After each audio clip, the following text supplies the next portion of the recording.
मेरे कप्तान इमरान खान साहब कल वो बिला आखिर इस्लामाबाद वापस आने वाले हैं। लोड शेडिंग पे जनाब मेरे कायद गुस्सा कर गए हैं। मुनरिफ अराकीन 20 के 20 को मुस्लिम लीग नून ने जो है वो टिकटें देने का फैसला किया है। अगर इन सीटों में से मेजोरिटी नून के हाथ से निकल गई तो हमजा शहबाज की मेजोरिटी भी जाएगी। इमरान खान साहब ने पाकिस्तान के 3 टुकड़े होने का ऐलान किया था, अब इनके जो है वो पंजाब के 3 टुकड़े करने पड़े हैं। एजाज चौधरी साहब और मियां महमूद रशीद, असलम इकबाल साहब, ये बड़े बड़े नाम जो है वो फारिग हो गए। ये औरत नहीं है, डायन है, तुम्हारी जुबान हम गद्दी से खींच लेंगे, लानत है तुम्हारे ऊपर। ये है एजाज चौधरी साहब।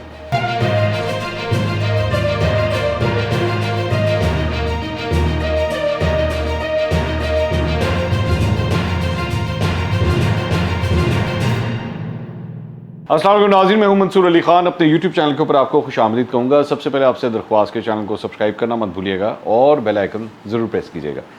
नाज़रीन, आज के दिन का आखिरी व्लॉग, ज़रा कुछ जाते जाते कुछ अहम खबरें आपके साथ शेयर कर दें। 7-8 मुख्तलिफ खबरें हैं जो आपके साथ इस व्लॉग के अंदर हम शेयर करेंगे। सबसे पहली जो खबर है वो खबर है जनाब मेरे कप्तान इमरान खान साहब के हवाले से, और ख़बर ये है कि ये कहा जा रहा है कि कल वो बिला आखिर इस्लामाबाद वापस आने वाले हैं। और ये ख़बर दुनिया टीवी पे भी चल चुकी है, हम न्यूज़ के ऊपर भी चल चुकी है कि कल अब वो उनकी इस्लामाबाद पेशावर से वापसी जो है वो होने जा रही है। और उन्होंने कोर कमेटी का इजलास कल इतवार के दिन जो है वो बुला लिया है बनी गाला के अंदर। एक अच्छी बात है, मेरे ख्याल में एक अच्छी डेवलपमेंट है। काफ़ी देर से इस्लामाबाद उनको मिस कर रहा था। वो आए थे जब वो 25 और 26 को जब उन्होंने कॉल दी थी तब आए थे, लेकिन उसके बाद फिर वापस चले गए थे। तो ये भी कहा जा रहा है कि एक अगला जो लॉन्ग मार्च करना है शायद उसके लिए भी कोई हिकमत अमली तय करने के लिए जो है वो ये फ़ैसला किया जा रहा हो। तो इस सिलसिले में भी जो है वो ये सिलसिला, ये ख़बर जो है ये सामने आई है। तो ये मेरे ख्याल में एक अच्छी डेवलपमेंट है इमरान खान साहब की वापसी। वो बार बार अपोजिशन के लोग उनको ताने तशने दे रहे थे कि जनाब आप पेशावर में छुप के बैठे हुए हैं, आप वैसे लोगों को कहते हैं जी बहादुर बनना है, लेकिन खुद आप पेशावर के अंदर बैठे हुए हैं। और साथ ही साथ गवर्नमेंट के जो सूबाई हुकूमत है पाकिस्तान तहरीक इंसाफ की, उसके सारे रिसोर्स को आप अपने लिए इस्तेमाल कर रहे हैं। तो बड़ा क्रिटिसिज्म हो रहा था इस बात के ऊपर। तो अच्छी बात है, बनी गाला में अपने घर में आए, बड़ा माशाल्लाह ज़बरदस्त 300 कनाल का घर है, आप उसके अंदर आके रहें, कोई ऐसी बात नहीं।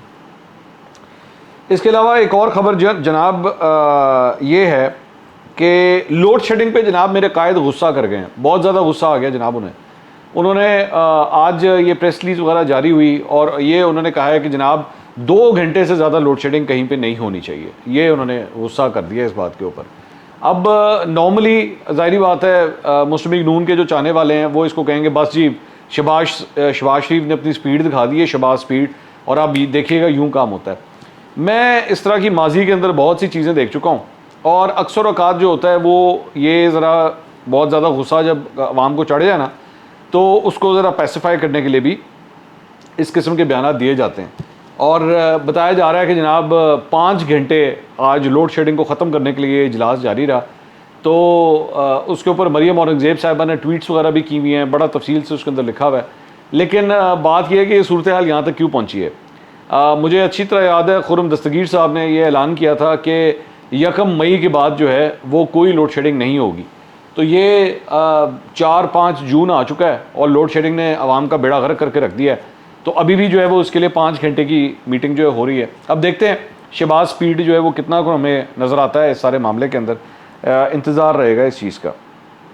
इसके अलावा एक और ख़बर जनाब, उसका ताल्लुक़ है मुनरिफ अराकीन जो पाकिस्तान तहरीक इंसाफ के पंजाब से ताल्लुक़ रखते हैं, उनके हवाले से है। 20 लोग हैं जिनको डी सीट किया गया था पंजाब के अंदर। उनके हवाले से ख़बर ये आ रही है कि 20 के 20 को मुस्लिम लीग नून ने जो है वो टिकटें देने का फ़ैसला किया है। उनको शेर का निशान जो है अलॉट किया जाएगा। अब मेरी इतलात के मुताबिक लाहौर के अंदर ऑलरेडी जो चंद सीटें हैं, जिसमें नज़ीर चौहान साहब की भी सीट है और भी मुख्तलिफ लोग हैं जिनकी सीटें हैं, उसके ऊपर काफ़ी लहदे हो रही है इस बात के ऊपर। और मुस्लिम लीग नून के अंदर जो है वो लोग जो ऑलरेडी इन हलकों से इलेक्शन मुस्लिम लीग नून के टिकट पर लड़ चुके हैं, उन्होंने उनकी जानिब से जो है वो काफ़ी रिजर्वेशन शो की गई हैं कि जनाब हम मुश्किल वक्त में जो है वो आपके साथ रहे हैं, लेकिन अब आपने जो है वो पीटीआई के बंदे को, क्योंकि लास्ट जो इन्होंने इलेक्शन लड़े थे वो तो पीटीआई के टिकट पे लड़े थे, तो अब आपने इनको देने का फ़ैसला जो किया है वो गलत फ़ैसला है। तो ये रिजेंटमेंट भी पाई जाती है। तो अगर आपने ये टिकट उनको दे भी दिया है तो ये ज़हन में रखिएगा, मैं आपको अभी से बता रहा हूँ कि ज़रूरी नहीं है कि मुस्लिम लीग नून के तमाम लोग जो हैं वो उनको उस तरह सपोर्ट भी करें अपने अपने हलकों में।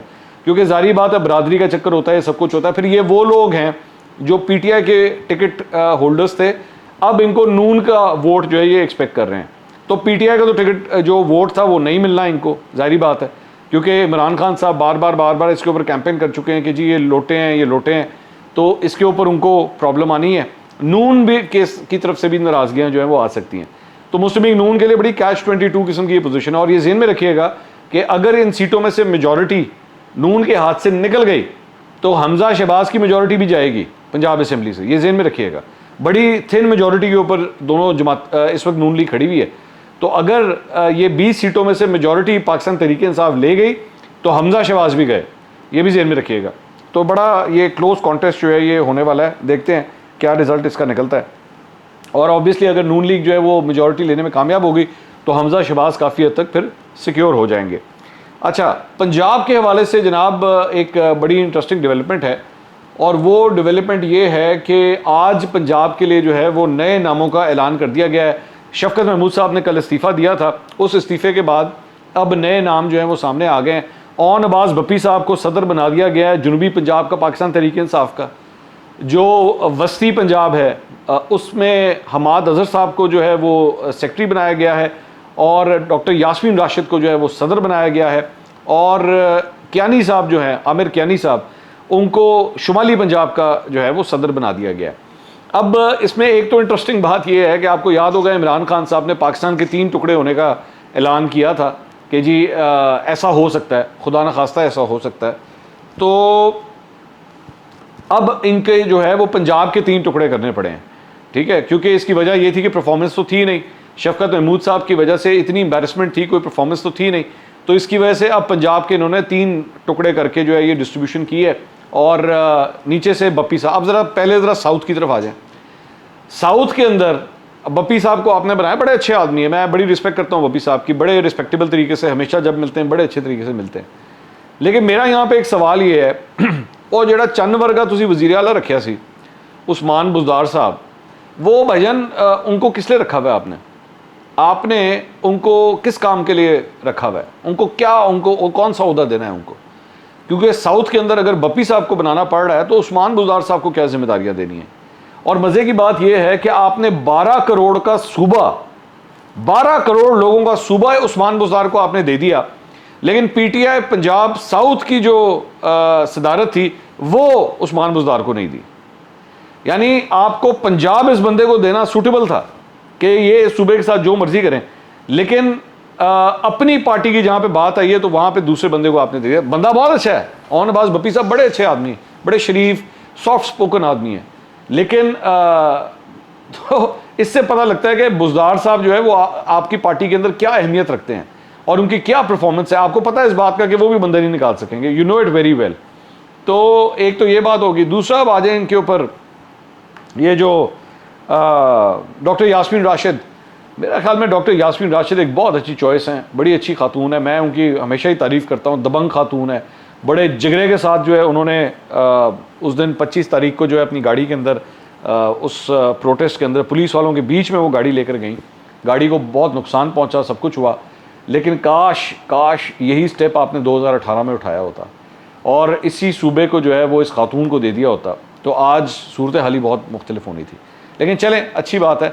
हमाद अजहर साहब को जो है वो ये दिया गया है ओहदा, और हमाद अजहर साहब जो हैं वो कितना बंदा निकाल लेंगे ये देखने वाली बात है। लेकिन इस सारी चीज़ में एक बात जो एक्सपोज हुई है वो हुई है एजाज चौधरी साहब और मियाँ महमूद रशीद साहब, मियाँ असलम इकबाल साहब, ये बड़े बड़े नाम जो हैं वो फारिग हो गए, जो एक्चुअली लाहौर की सियासत से ताल्लुक़ रखते थे वो सब फारिग हो गए। हमाद अजहर के नाम जो है वो कप्तान उनको पसंद भी बहुत करते हैं, वैसे ये भी फैक्ट है। और कियानी साहब को जो आपने दिया है, ये कियानी साहब वही कियानी साहब हैं जिनके ऊपर एक ज़माने में वो जो अद्वियात की कीमतें बढ़ाने का जो एक स्कैंडल आया था, उसके बाद उनको वहाँ से वो हटा दिया गया था, तो इनको सेक्रेटरी जनरल बना दिया गया था पार्टी का। तो अब उनको जो है वो शुमाल की जिम्मेदारियाँ जो हैं वो इनके हवाले कर दी गई हैं। अच्छा, जहाँ पे ये मैं एजाज चौधरी साहब की बात कर रहा हूँ, वहाँ पे एक और ख़बर भी है। एजाज चौधरी साहब कल एक जलसे से खिताब कर, जलसा तो नहीं था, एहतजाज था जिससे वो खिताब कर रहे थे, तो वो जो महंगाई शिकाई के चक्कर में था, तो एजाज चौधरी साहब ना कुछ ज़्यादा ही फरते जज्बात में कुछ आगे चले गए और मरीम नवाज़ के हवाले से जो उन्होंने गुफ्तगू की है, तो एजाज चौधरी साहब ने क्या कहा है एग्जैक्टली क्या अल्फाज इस्तेमाल किए हैं मरियम नवाज के हवाले से, सुनिएगा जरा। एक औरत रखी है जिसके शक्ल के ऊपर करोड़ों रुपया सालाना खर्च होता है। सबसे लानती शक्ल मारने वजूद में आती है। वो उसकी तरफ उंगली करे, फिर वो औरत बन जाती है। हालां औरत नहीं है, डायन है। औरत नहीं है, डायन है। औरत नहीं है, डायन है। औरत नहीं है, डायन है। मैं उसे कहता हूं, इमरान खान के बारे में जुबान संभाल के बात किया करो, जुबान संभाल के बात किया करो, जुबान संभाल के बात किया करो, वरना वो वक्त दूर नहीं है कि तुम्हारी जुबान तुम्हारी कुत्ती से खींच ली जाएगी। तुम एक स्याह औरत हो, तुम एक स्याह, मेरे साथ कहना है, तुम एक स्याह औरत हो, तुम एक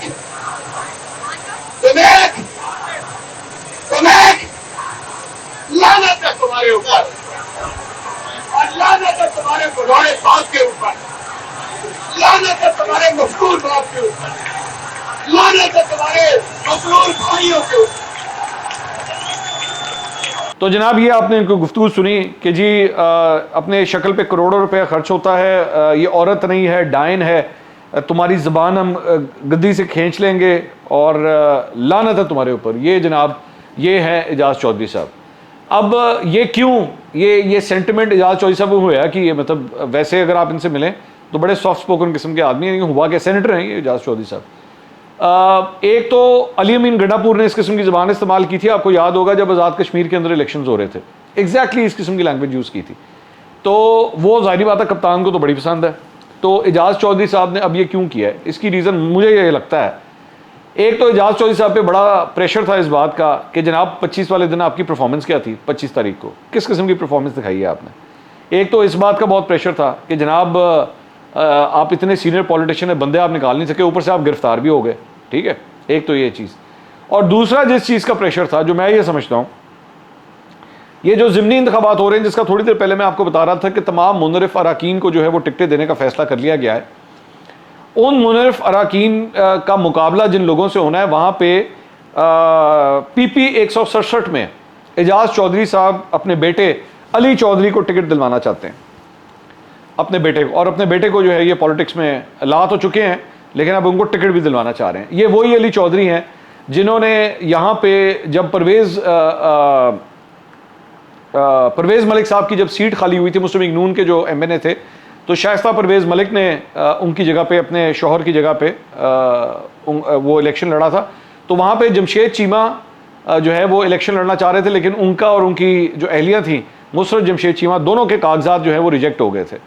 तो एक्चुअली वो टिकट जो है ये एजाज चौधरी साहब उस वक्त भी अपने बेटे को दिलवाना चाहते थे, कौमी असम्बली का टिकट, लेकिन वो मिला नहीं था। जमशेद चीमा साहब तगड़े थे, उनकी कहानी सेट हो गई। जमशेद चीमा साहब वैसे शहबाज गिल साहब के भी बड़े करीबी हैं, ये मैं वैसे ही आपको बता रहा हूँ।